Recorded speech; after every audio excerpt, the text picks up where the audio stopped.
Hi there. My name is Joseph Teipel. I'm the Executive Director at the Chaffee County Community Foundation, joining you from my home office. I'm so excited for you to be with us today. The Chaffee County Community Foundation exists to use the power of philanthropy to build a better world, and that starts with all of us. One of the amazing things that we're launching here at the foundation is called the WeAreChaffee project. WeAreChaffee is really designed to use storytelling as a way to bring us closer together. It consists of three main parts. The first part is around highlighting and archiving individual stories. Those of you who live here that call this place home, who are you? What do you want to say? How can you share your story, and how can we help you do that so that we can all get to know Chaffee County a little bit better? The second part is what you're about to see here, which is a facilitated conversation between 3, 4, or more individuals from Chaffee County talking about an important theme, but really using stories from their own lives as a way to connect with each other and to connect with the issue. And then finally, WeAreChaffee is going to be bringing education and awareness on important issues to the county. So please stay tuned for more from WeAreChaffee at wearechaffee.org. Today, I'm so excited for you to see this conversation. It's being facilitated by one of our project coordinators, Emily Marquis, and one of our board members, Paul Alexander. I'm excited because this conversation really tackles some of the larger national issues that are happening right now in the racial and social justice movements that are happening, and ask the question, how does that relate to us here in Chaffee? One of the beautiful quotes you'll hear from one of the participants is that we live here in splendid isolation. And I just love that idea. I grew up here, and I can really relate to that idea that splendid isolation is exactly how I grew up. And yet one thing I really remember from my childhood that has stuck with me today and really shaped who I am is the amazing sense of community that not only my parents cultivated, but also that this community still displays every day. And that is such a key ingredient that very few other places I've ever lived in even come close to. So I'm excited and honored to be a part of this community with you, to be back here with my family, and I'm really excited for the launch of the WeAreChaffee project. I hope that you will enjoy and not only observe this coming conversation, but also participate with it by asking yourself questions around how does it relate to you? What do you connect with? What do you not connect with? And then we'll have a few questions for you at the end to spur further action. So without further ado, thank you for being here, and I'm excited to pass it off to Emily to take you through the conversation. Hi, I'm Emily Marquis, and I live in Chaffee County. I am representing the Chaffee County Community Foundation. There are all sorts of different viewpoints and people that live here, and that's what makes us all beautiful. In order to show you some personal stories, we have gathered different participants today to humbly have the courage to share theirs and what it means to them. Hopefully you may find yourself in one of these stories in one form or another, or maybe not, and be able to open your eyes to new things. We really appreciate you taking the time to do this. I will be acting as facilitator, as well as Paul Alexander, who is a board member of the Chaffee County Community Foundation. Each of these participants is willing to share their own personal story, and we are holding the space for them to do that. If you happen to have any story that you would like to share, please reach out to the foundation. Thank you so much, and we hope to hear from you on how we can continue this conversation to continue to find the commonalities in our community to bring us together. Thank you. Hi, I'm Keith Baker. I'm a Chaffee County resident, and I have lived here for a little over 16 years after a 23-year Navy career. And my progression with equal rights and awareness of minority rights and those issues in some respects mirrors that of the country. I was born in 1956, and so my awareness and my maturity kind of progressed along the same timeline as the civil rights movement in many respects. And I grew up in the South, so I was there to witness a lot of the more trying times in the civil rights movement. I was watching TV one Sunday afternoon when the network cut away to a live report from Selma, Alabama, when the marchers crossed the Edmund Pettus Bridge. And John Lewis, who just died a few weeks ago, was leading the vanguard of that march. And I saw the state troopers attack those marchers. And at that age of 8, I couldn't quite understand what was going on. I couldn't understand why they were being attacked and why they were being beaten with sticks and nightclubs and truncheons. That made no sense to me whatsoever. And then a couple of years later, I was a student in 5th grade when our schools were desegregated. And I had not fully understood Jim Crow. I had not understood segregation. I hadn't understood the separation by the races, not on an intellectual basis. I just didn't understand that that was the way the world in which I was growing up was set up. And that it had been that way for quite some time. And that it was going to take a long time for people's attitudes to change about the separations of the races. I didn't understand why some schools had modular classrooms outside. And honestly, we were kind of envious. We thought modular classrooms were neat. We didn't understand it was because we were having a sudden influx of additional students that had gone to different schools beforehand.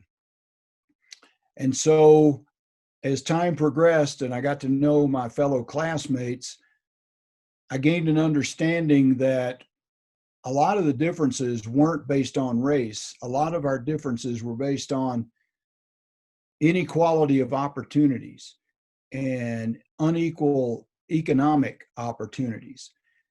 And growing up in a family of mill workers who didn't have a lot of those economic opportunities, I empathized somewhat, but I couldn't empathize fully. My inadequate economic opportunities were things like not having braces on my teeth and not having some of the nicer things that some of my fellow students had. But I was able to see that. And then as I moved on up through life and I thought I was generally progressive, there were times, and there have been times, where events happened that told me that maybe I wasn't quite as enlightened as I thought I was. And there's 3 times that really come to mind. And this is what I've told people before, and I'll freely admit that I'm like anybody. I have prejudices, but I'm not a bigot. There are things that, you know, we see somebody driving a particular type of car, or we see somebody doing something or another, and we make assumptions about that. But it's how do we deal with that? How do we overcome that? How do we get to know that person as a person and perhaps find out we were wrong about them, or find out that they're much different than we thought at first? And really the first time that comes to mind with that, and these are all 3 after I was an adult, really, that I was being recruited for the Navy, and I was at Pensacola, and this was in one of my familiarization trips, and an F-14 Tomcat came in and landed, and it taxied over and shut down, and the canopy opened, and the pilot took his helmet off. And he was an African American. And I remember a couple of the people that were standing there, how they responded to that. It's like, wow, there's a black guy flying an F-14. That's amazing. And I thought, well, at that time, I didn't know about the Tuskegee Airmen. I didn't know that story because that wasn't taught to us in school. And I just remember thinking, like, that's kind of a stupid response to that. Of course he can fly an airplane. I mean, it's, you know.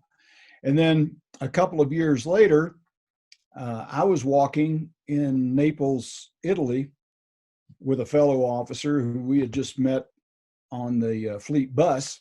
And we were walking up to the exchange and we were chatting.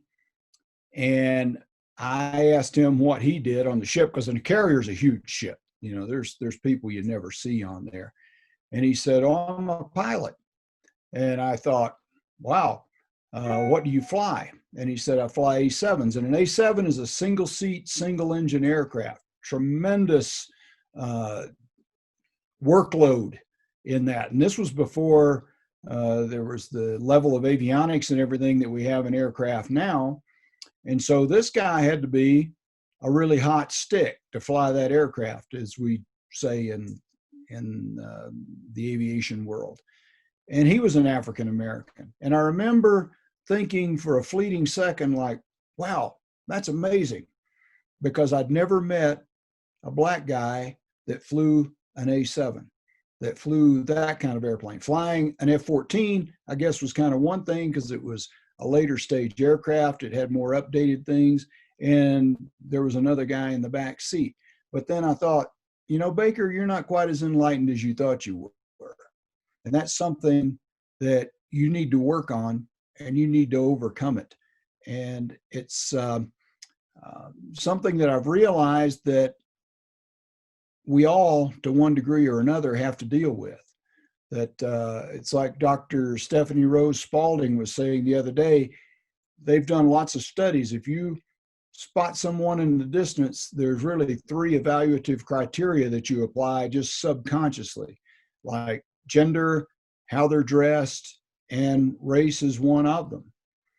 And it's something that that I found in life, that even though I thought and still think that I'm more enlightened than a lot of people are, that there are things that I still have to work at to overcome. And I think that's one of the key differentiators between prejudice and bigotry and what you would call racism. I don't think that any race is inherently superior to another. I don't think that any race is inherently inferior to another. I think we are all equal in the eyes of the Lord and in the eyes of creation. And the thing that I strive for is to live up to those ideals that are in the Declaration of Independence, that we are all created equal, that we're all endowed by our Creator with certain unalienable rights. And I see the vision that's espoused in the Pledge of Allegiance, with liberty and justice for all, as things that we should be striving for. And if I realize that there are things that I have to work on personally and in my own life, then that's something I'm more than willing to do. How does equal rights for everyone diminish your rights or diminish your opportunities? That's an aspect I will never understand. That how are my rights made vulnerable by somebody else's rights being respected? I don't see these as special rights, I guess. That's what I've said at the Pride events a couple of times when I've spoken there. I'm for LGBTQ rights because they are basic fundamental human rights. I don't see them as anything special. They're just what you get by being a human. I'm Melinda Roberts, and I live in Chaffee County. I've lived here for about 2 years, and grew up all over the country, exposed to a lot of different cultures. Also have been the minority when I lived overseas when I was younger. And so I've been on both ends of the spectrum as far as being the in or the out. And it's very interesting in the way that I kind of got here. I primarily grew up mostly in the South and some in the deep South, and am the child of people who grew up in the deep South. And there's an underlying bias that you just have, being a white person who grew up in those areas. But as I grew up, and several years ago, about 7 or 8 years ago, I decided that I wanted to adopt. And my best option for adopting at my age and as a single mom was to adopt from Ethiopia. And so I did that without hesitation, without any hesitation at all, as far as being a white woman adopting a person of color, a young man who was a person of color. I say young man, he was a baby. And I didn't have any pause about that at all until I really got into the process and I realized that people started kind of talking to me a bit differently. I started to realize and kind of be aware of some of the language that people used. It was never just about a question about my son. It was always a question about my colored son or my black son. And I started to realize that things were going to be a little different. And this was before I even got him home. And I've just kind of been made aware of you don't always understand your privilege as a white person, as a Caucasian person in America. You don't really understand your privilege until I think you're made a little bit more aware of the lack of privilege that other people have. And even before I started getting home, I started to realize my privilege a little bit. And I started to realize that raising an African-American son was going to be a little bit different for me than it would have been had I adopted from Russia or from another country that was going to have me bringing home a child that looked like me.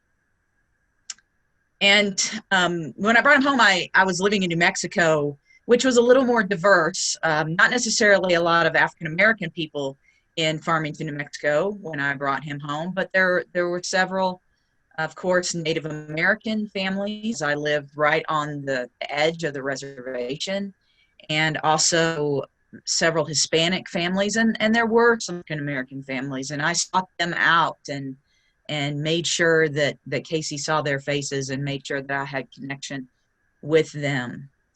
And the first year and a half or so that Casey was here, I don't believe he realized that he was different, because there were at least other shades, and it wasn't just a sea of whiteness for him. And I don't think he realized that he was different. Then my denomination moved me here. And again, it's an interesting thing when I started looking at moving, and these are things that you have to think about when you're the mother of a person of color. My first thought before even moving here was, before I say yes to this move, I need to do a few things. And this is something that I never would have thought of doing had my son looked like me. But this is the kind of thing that I've gotten used to over the years, is that I wanted to come and just walk into a restaurant with him and see if people's heads turned. And again, that's not something that you would have to do if your child looked like you. But that's something that I've learned that I've needed to do, especially because as I've traveled with him, especially in like West Texas and things like that, you turn a lot of heads when you walk in a white woman with a little African-American child who is obviously yours. And so I did that when I moved here, and there weren't a lot of reactions to that, which I was happy about. And so I agreed and I took the job, and I knew that I was coming into an area that was a lot less diverse than what it had been in New Mexico. And I knew that going in. And for the first few months that we lived here, I didn't really notice much of a difference. Casey hadn't even started school yet. But one day, as we were walking through town, we were walking down in front of Safeway in Salida, and I noticed that a deputy in a cruiser whipped around, pulled a 360 in the middle of the street. And I didn't really know what that was about. I didn't see anything happening. I didn't see anything going on. He didn't throw his lights on. I didn't think a whole lot about it. And I stuck my head in to my car. My son was on the other side of the car. I stuck my head into the car to put some things in, as he and I were putting some things in the car, and then we're going to continue to walk downtown. And as I poked my head out from inside of the car, I realized that the deputy's car was sitting out in front of my car. But I didn't see the deputy until I walked around the car and saw my terrified son talking to this deputy. And I kind of was hearing a little bit, but not perceiving what was going on. But as I walked around the car, I realized that my son was being reprimanded by the deputy. And of course, my first thought was, why is he talking to my 5-year-old son instead of me? Why has he approached him and not approached me? And I think I startled him as I walked around the car, because again, I don't think that he expected to see this white mom coming around the corner. And I don't know the mind or the heart or the thought processes of this deputy, but I think his mind shifted a little bit as he saw me coming around, and it was almost apologetic as he saw me coming around and saying, what's the problem? And so he starts talking to me and he says, well, I turned around because I felt threatened that your 5-year-old, that your son, he didn't know how old he was, but he obviously knew he was young. He said, as I was driving down the street and he said, I don't know if you saw this or not, but your son pointed his finger at me and pulled around to say, hey, I felt threatened by you because I felt like you were pretending to aim a weapon at me. And he started to reprimand me a little bit and said, I hope you're not training your son to want to harm cops. And I was just flabbergasted by that. I couldn't believe it. This was the first time that I'd ever experienced anything like that. My son was terrified. I was completely caught off guard because not the idea that he pulled over because my son was black and approached my son in a way that I didn't think was very professional, a way that I thought was totally inappropriate in a person of authority, obviously with more power than my son, approaching my son who had no power and not approaching me instead. And I kind of got a little of an idea again about how different it is to be a person of color and aware of my own privilege. Of course, I had to have the talk with my son at that point about how do you talk to policemen and how do you react to policemen and how do you respond. And he's 5.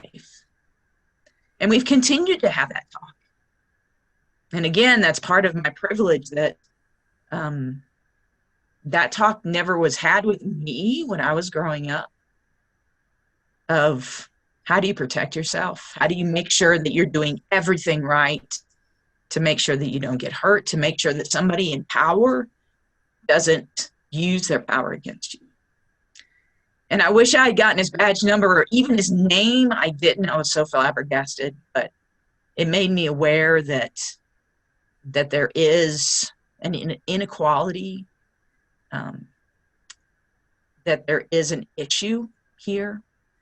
Since that time, I mean, my son was in kindergarten and somebody in his class told him because of his hair and because of the color of his skin, he should never be the line leader.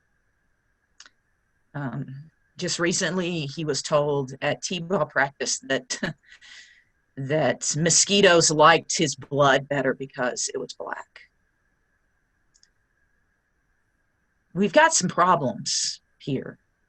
They may not be super out on the surface, but we've got some issues, and I keep having to have conversations with my son about them.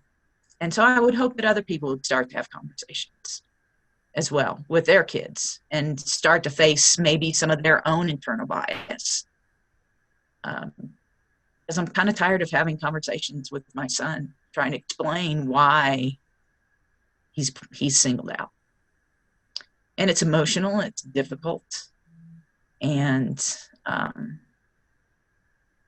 I hope that we can do better. I hope that we can do better. I hope that we can learn to face the ways that we were raised and all of the structures that work against people of color, the systemic racism that is happening even in small towns like this that don't believe they have a problem. And so as a mother and as a pastor in this small town, I want to do what I can to help people understand these things and help people to come to grips with them and help us move forward in a better way. My name is Estes Banks. I live in Chaffee County, NBV. Own my house since 2009. I grew up in Southern California in an upper middle class Black family. One of the more incredible things always to me is that the white people inevitably think that we as Black people are poor. That was not where we were coming from. My father owned his business. My mother worked in the defense industry, although she didn't have an engineering background. She worked as an engineer for various defense contractors. I, at the age of 8, was recruited by a fellow from the old Negro Leagues. His name was Chet Brewer. He'd gone to all of the parks in LA to find talent. And fortunately for me, I was one of those talented athletes that he picked. He worked for the Pittsburgh Pirates. He had played baseball in the old Negro Leagues with Jackie Robinson, and had zillions of stories that I, as a young kid, sat and listened to back in the old days. I went to Black schools from the ages from K through 3, and we moved and integrated our neighborhood when I was in the 4th grade. And I ended up integrating my high school, my elementary, junior high, and high school, and eventually my college. And I found personally that at times it was difficult. I mean, the advantage that I had over many other people was that I was a big kid who was extraordinarily athletic. And so as an athlete, it was the equalizer. I was recruited to the University of Colorado. I have been inducted into Living Legends. In 2014, I was inducted there. I won 7 letters while at the university. When I was in my sophomore year, our sports information director came to me and he said, "Look, you're good enough to be an All-American, but you cannot be an All-American at the University of Colorado and be Black. The way you look, you can be Italian, you can be Samoan, you can be Hawaiian, but you can't be Black." Now, he didn't know my background. He didn't know that my parents had been involved with the NAACP. He didn't know that I knew Martin Luther King, that I knew Malcolm X, and that there was no way that I could do that, because what he was really asking me to do was to sell out my parents. And there was no way that I was going to do that. So I passed. I played with the Bengals, and I eventually got hurt. Got recruited by a fellow by the name of Tommy Guggenheim, who was one of the most wealthy families in the world. Tommy was a divisional president for a division of Burlington Industries. I was hired by them. There were 88,000 people in the company, and there were no Black sales executives or executives in the company, and I was the first. I spent 35 years in the apparel industry, and it was always a first. I was made vice president when I was 35. I traveled the world. I got to see the world, and I got to see and understand that people are people, and people have prejudices. I have my own, and typically mine don't involve race. They involve stupidity. So I'm coming from I suspect a very different place and time. This is really the first small community that I've really lived in. I grew up in LA. I've lived in Alameda, California, Cincinnati, Ohio, Pittsburgh, Pennsylvania, Philadelphia, Pennsylvania, Plainfield and Summit, New Jersey, and I spent 25 years living and working in New York City. And I've lived in Boulder, Colorado 4 times. So over in terms of this area, I had one incident here. I'm on the Planning and Zoning Commission, and someone had called me and told me in BV and told me that we were having a meeting. It was in November, I suspect, about 5 years ago, and 5-6 years ago. And I was driving from my house to the meeting, and I live in South Main, and a brand new stop sign had been put in at the corner of South Main and East Main. And I know I stopped at the stop sign, stopped, looked around, no one was there. This was in November, if I could have shot a cannon down the road and I wouldn't have hit anybody. And I was stopped by a cop in front of the elementary school. He asked me for my license and my registration. I gave it to him. And after a few minutes, he looked at me and he said, "Why are you here?" I said, "What did you say?"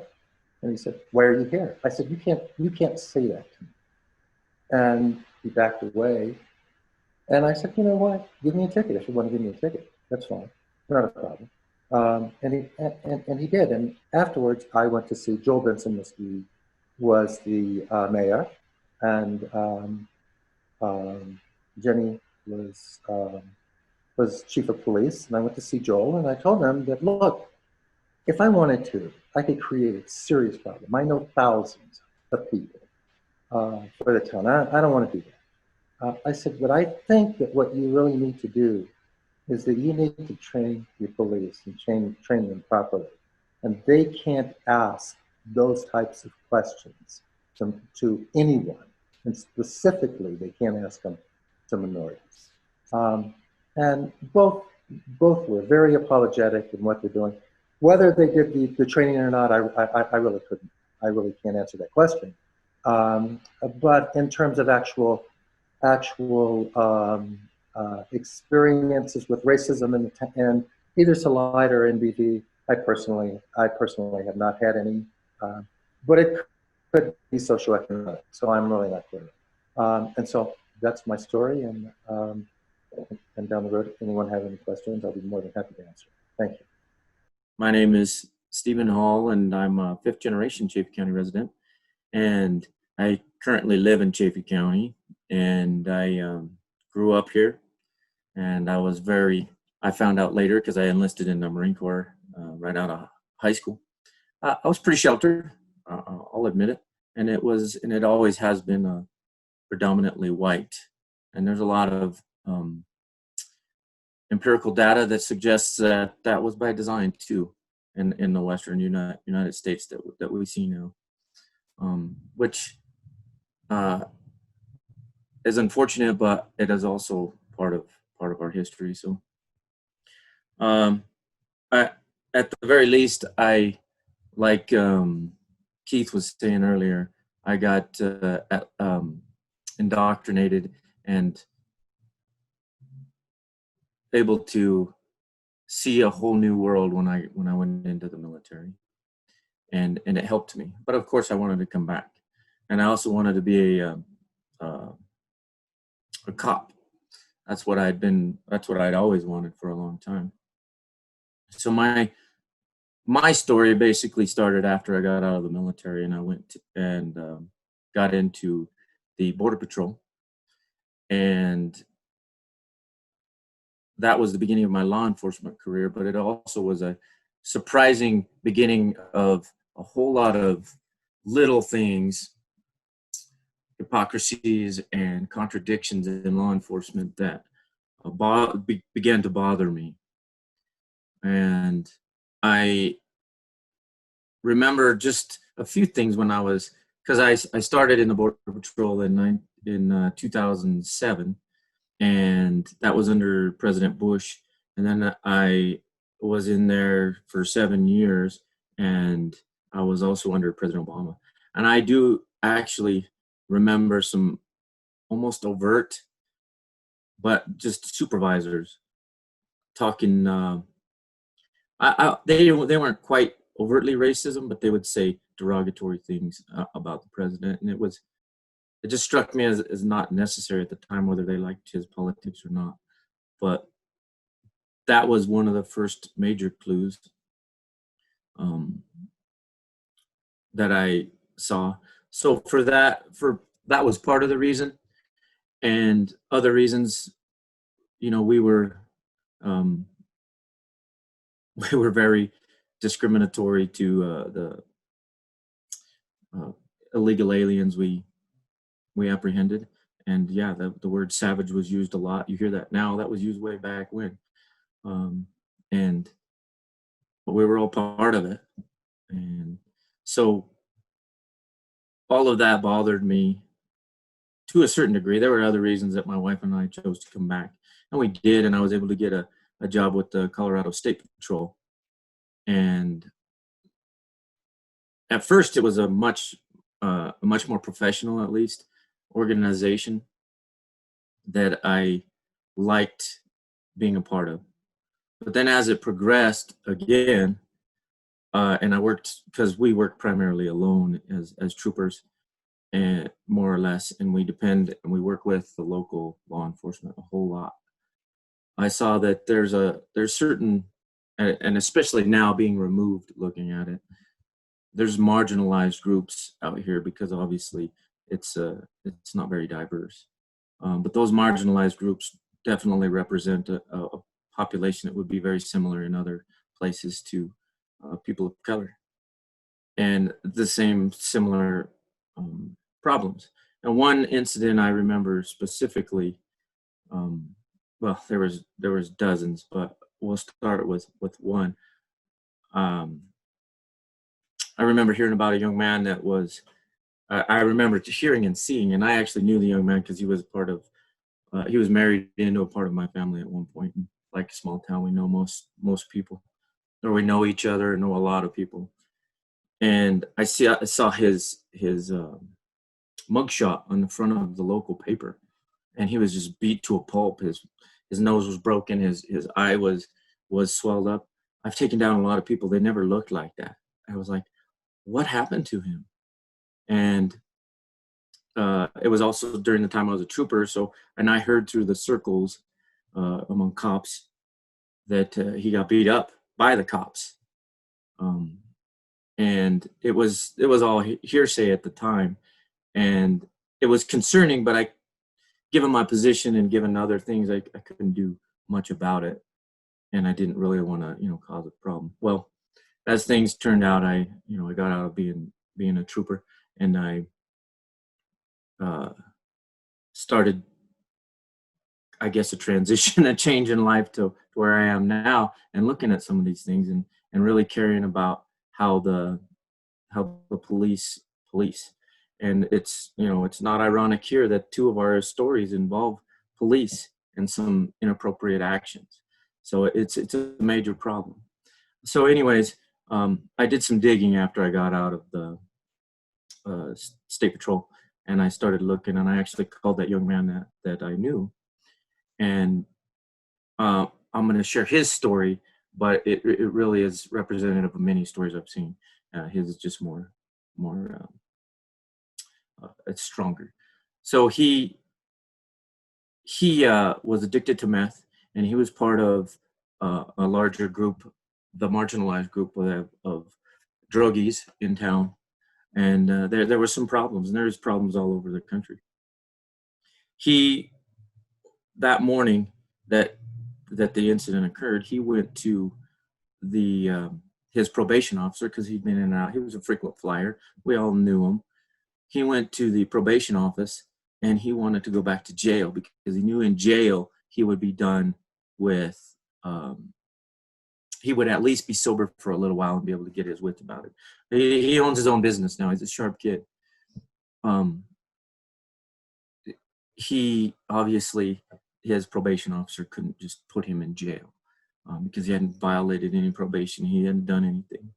So knowing that, he comes out, and being a young man, I think he was 20 at the time, maybe 21, he came out and busted some windows of some cop cars, because that's right where the probation office is. And he stood around. It was about 10 o'clock in the morning. He stood around for a little while, and nobody came out to arrest him. So he just started walking across town, and he walked across town, and he went to his friend's house, the only friends he had, which unfortunately were also, they were meth dealers. and the police in town had been watching that area for a while. And it was completely across town, so it took him probably an hour or so to walk across Salida. And it was a business that he went into on Highway 50. And he walks in the back and he's talking to these people, and I spoke to and interviewed all of the witnesses to this event. And a short time later, maybe 5 minutes, there's a knock on the door, and the police come in, of course, guns drawn, and pointing their guns at everybody, which unfortunately we do far too much. And of course, he wanted to go to jail. He's like, "They're here for me," and he lays down on the ground. And the last thing he remembers is a cop kneeing him in the face. And he doesn't remember much after that. And he didn't know why they were doing that, other than he broke their windows, and that was their way to get after him. And it was the entire police department that was there. We're not talking about one or two guys. Even the DA had a problem with it, which I found later, but he couldn't press charges for whatever reason. And their reports that they put out later were completely conflicting, contradictory. They even said that they tased him 3 times. One of them tased him 3 times because he was resisting so hard. This is a guy that wanted to go to jail to get out of it. And they tased him 3 times. I as a part of police training, you get tased, so you know what it is. You get a choice to. Very few people go through 1, let alone 2 of them.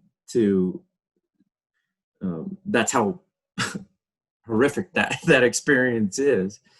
And they said it was 3 times. He doesn't remember, but through the witnesses, they saw it, or they at least heard one round of the tasing. So to go back to what I was saying, there's a whole lot of problems with how we police, and there's a whole lot of problems, especially in the rural area, how we police. And I could go on and on about it and how we can improve it, but that's just one anecdotal story of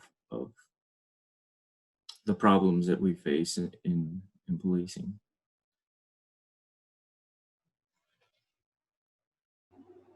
Thank you. So at this time, I honestly don't have huge life-changing questions. I think all of your stories represent what they need to. I know Paul has a question or two, but at first I would love to see if any of you have a question for each other. So go ahead and raise your hand if you have a question you want to ask another participant. Okay, Keith, go ahead. It's not really a question, it's a comment, and it sort of relates to Estes's experience. When I got to Mercer University in Macon, Georgia, it was the first time I had encountered upper middle class and upper class Black people who were from Atlanta, and their fathers were dentists or physicians, and they had gone to good schools. And that was kind of a telling experience, or a very enlightening experience for me, to realize that just as there were white people that I began to encounter, and this was the first time I was really around people that had a lot of money. I mean, these were kids that were driving. There was a guy that showed up on my freshman hall, drove a Porsche, a new one, a Targa or something. And that there were middle class Black people and upper middle class Black people whose parents had been successful, who they owned insurance agencies and things like that. And that was a very, enlightening and educational experience for me, is that, the people that I'd grown up with, mill workers and laborers and everything else on my stratum, that there were also African Americans up at those upper reaches as well. And so I can certainly understand how shocking that would be, Estes, to be, treated as you were in those circumstances, given your background, given the background that you had.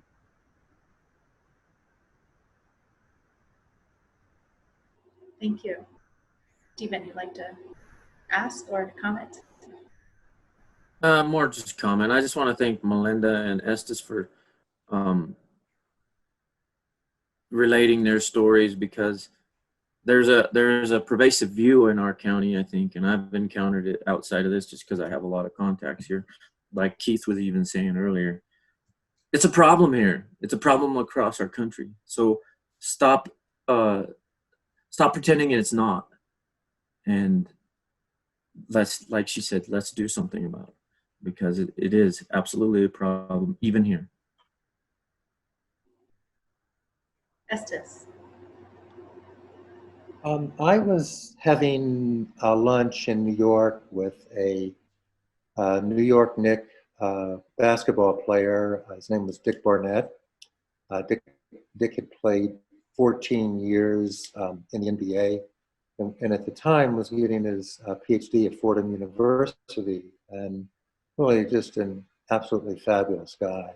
And at the end of the lunch, I said to him, Dick, talk to me about racism in the NFL. I mean, in the NBA. I certainly know what it was like in the NFL. And he said, well, clearly it was there. And he said, but I came to a conclusion. And I said, and so what's that? He said, the issue of America is race. I don't have to think about it every day, but I know it's there. And he said, and until we deal with it, we can never be whole as a country. And after he said that, I sat back and I thought about it.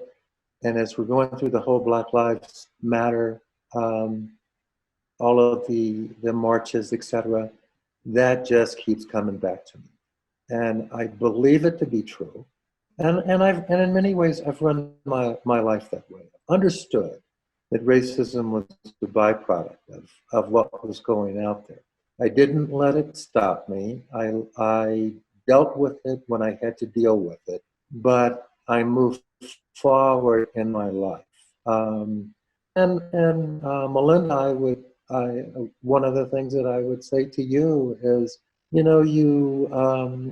as the parent of a Black child, you're forced to say things to him that you really don't want to say. And certainly one of them is clearly that the police are not your friend.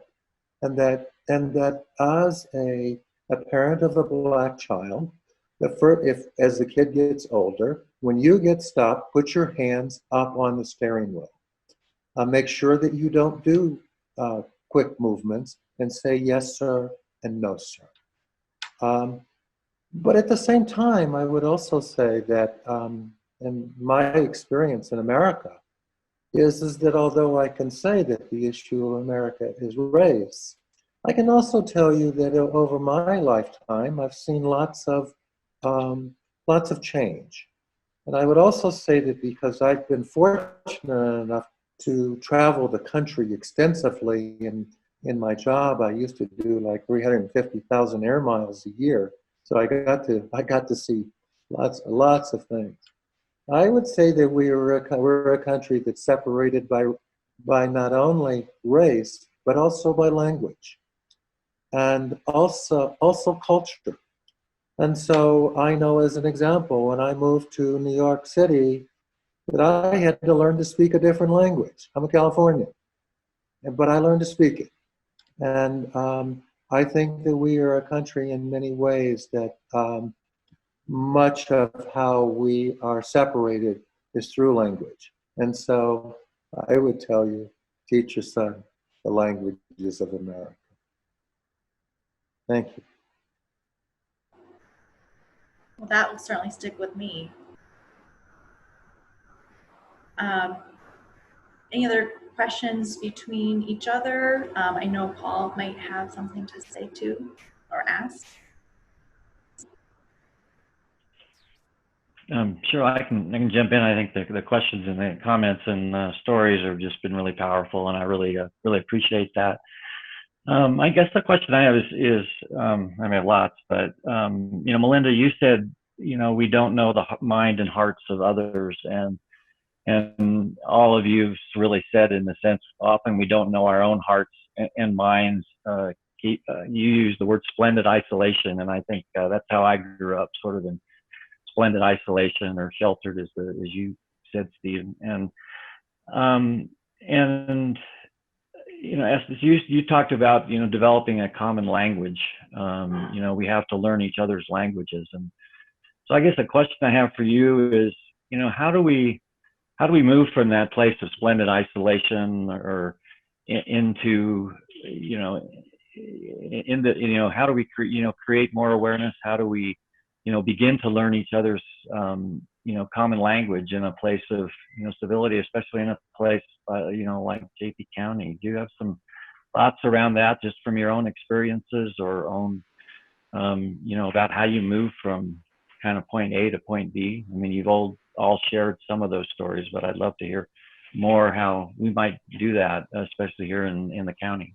When I went to the University of Colorado, and again, I was running back and had the opportunity, and all of a sudden I'm competing against kids that are from all over the country, and who had totally different experiences than I had growing up in LA. And I found that the thing that knocks down all barriers is something that allows you to create a common bond with that person. With us, it was that we all hated our coach. Okay, and so you know, we had the opportunity to say, hey, you know, that guy's that. I'm not going to say all the things that we said about him, but trust me, there are many. And somewhere along the line, you have to create a commonality. You have to move away from other and create us. Thanks. Any other thoughts on that one? On how we create this "we are Chaffee," that we are, you know, not the other, but that we are Chaffee. So, I don't know, just because I represent like a different path in this. You know, I come from a large family out here with my aunts and uncles, 6 children. One of the kind of traditional large families, ranching family, and I have to say, it came down to my parents and how because I have lots of cousins, and just to be quite frank, they all had the same opportunity to change or to see this like I do. They made a problem out here. They're of that same vein. The country.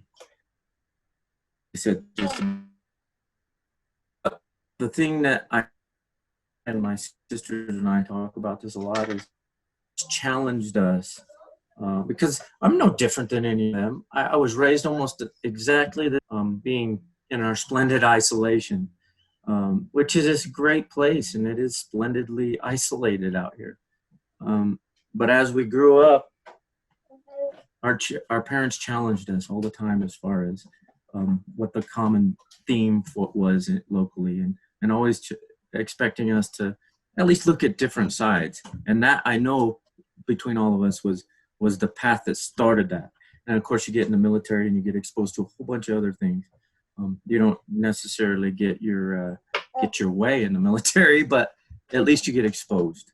And I think that's one of the starts out here, is some early and often challenges and breaks in education. Thank you. So if it's okay, I would love to end this. Raise your hand if you want to have one more thing to say, but I have a way to sort of come together and wrap this up. What I would like to end on, without creating a fairyland or sugarcoating, is to create a way to show commonality. And what I believe is conversation is a great way to start. And from what I've heard, we all have chosen to live here. And even in Stephen's case, grew up here but chose to come back. And Melinda, it sounds like, vetted the place. She had a choice. And so I would love to hear one reason what you love about Chaffee County, or why you choose to live here. The mountains. Where I grew up, they told me they were mountains, but they weren't mountains. These are mountains. Melinda. I don't really have much of a choice. I mean, I do. I can say no to where I'm appointed, but that's not always something you want to do in my career. But it's a beautiful place to live. I think of course, the schools are fantastic. There are problems there as well, but the schools are fantastic, and it's a kind of community that I think it has the basic values that I want to raise my son with, but there's also some blind spots, and I think that's true of any community, absolutely. And the mountains, Keith, you're right. That's a huge part of it. It's it helps to oversee some of those blind spots when things are so overwhelmingly beautiful all around you. Potential and promise is one of the reasons why I really accepted the position here, was the potential and the promise of a small town and the values that I think are underlying here. And so I think that's why I choose to live here. Now, they could move me at any time, but I'm going to try to stay here as long as I can. Thank you. Estes, of all the places you've been, why Chaffee County? My wife was the reason why we came back to Colorado, actually, was we had moved my in-laws to Boulder, and my mother-in-law was diagnosed with Lou Gehrig's disease and died, and I was left with an 81-year-old father-in-law that I couldn't move to New York City. And so I said to her, look, get a job at the University of Colorado, I'll consult. And she did. And as part of the being hired by Colorado, they had a program that was called 50 for Colorado, and they sent all of their new hires all over Colorado. And she came into Chaffee County and said, wow, that's really beautiful. You've got to come back and check this out. And at the same time, there was an article in the Denver Post on South Main, and which at the time was relatively controversial within the framework of what it was doing. But I took a trip. We came up over the mountain, and it was absolutely beautiful. It was in many ways like Boulder. As you come into Boulder, you go, whoa, that's really some place. Well, you come into Chaffee County on 285, and if you don't say whoa, then you are blind. You're blind in one eye and can't see out of the other one. Okay, so we moved here, and I'm really happy that I did. It's a very different experience for me. Thank you. And we'll just take a couple more minutes. And Keith has to jump off. So thank you so much, Keith. And we really appreciate it. Thanks all of you. This was very, very beneficial. Perfect. Thanks, Keith. Good to see you. Good to see you, Estes. Say hello to Mary. Well, now I know why Buena Vista is so much better in football than Salida, but we got to change that.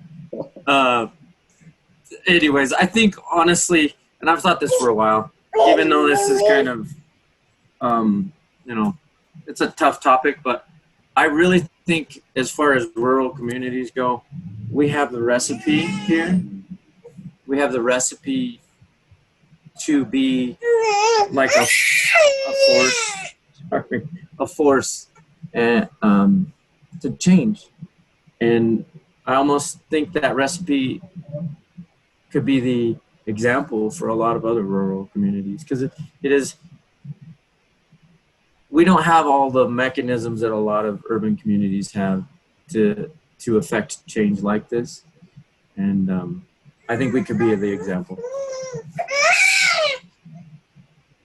Thank you. Okay, and I would just like to say I moved to Chaffee County, and I grew up in a very small rural town in Massachusetts and lived all over the place. And I live in Chaffee County because of the mountains and because of the people and the potential we have. It's the first place that I have lived as a mother that I have felt a village. And the idea and openness to come together. Colorado is becoming an extreme place to live and is blowing up. And this is one that we are trying to work together in that growth. And I have seen it and I appreciate that. So hopefully that will continue. Any words on that for yourself, Paul? Yeah, you know, for me, I think a couple of things. One, like everybody, it's the land, you know, the soil and the mountains and the river. And you know, my family grew up, my great-great-grandfather was in Lake City, and my grandfather was born in Trinidad, and my dad used to take me down here a lot. And it just, you know, when you're searching for a place to move from Denver, it just came back down to Chaffee County, and just kind of knew I was home. And one of the first things that happened to me when we were here, we had about 45 acres west of Poncha, and a man named Bryce Lewis, who's the brand inspector, came over and he said, you know, would you like to lease your land for some cattle? And I said, yeah, I could do that. And he reached out his hand. In those days, you could shake a hand. And he said, let's have a deal here. And one of the things my dad always taught me was, you know a person by their handshake. And if you can just trust that handshake and give your word of honor, you know, that's all it takes. And you know, Bryce has been good to his word. And I think that kind of honesty and that integrity is I've seen that in the county, and so that kind of keeps me here too. So the land and I think that that integrity that I've seen in people across the county is pretty powerful. So that's the conversation. It really is a powerful one. And if you're anything like me, having just watched it, you're probably wrestling with a lot of different emotions. You might have really connected with some parts or not connected with other parts. I know that I experienced many positive and many negative emotions of fear, of anger, of sadness, all those things, all mixed into one. But at the end of the conversation, I feel like the emotion that I come away with the most is hope. If you remember from the conversation, I thought it was so powerful when Estes talked about needing to walk away from the sense of otherness. And this really, to me, gets at the root of who we are in Chaffee County. How can we walk away from otherness and choose to find that commonality, choose to focus on what binds us together? That's what WeAreChaffee is all about. And that's what I know that Chaffee County is capable of. And so I really want to invite you into that conversation.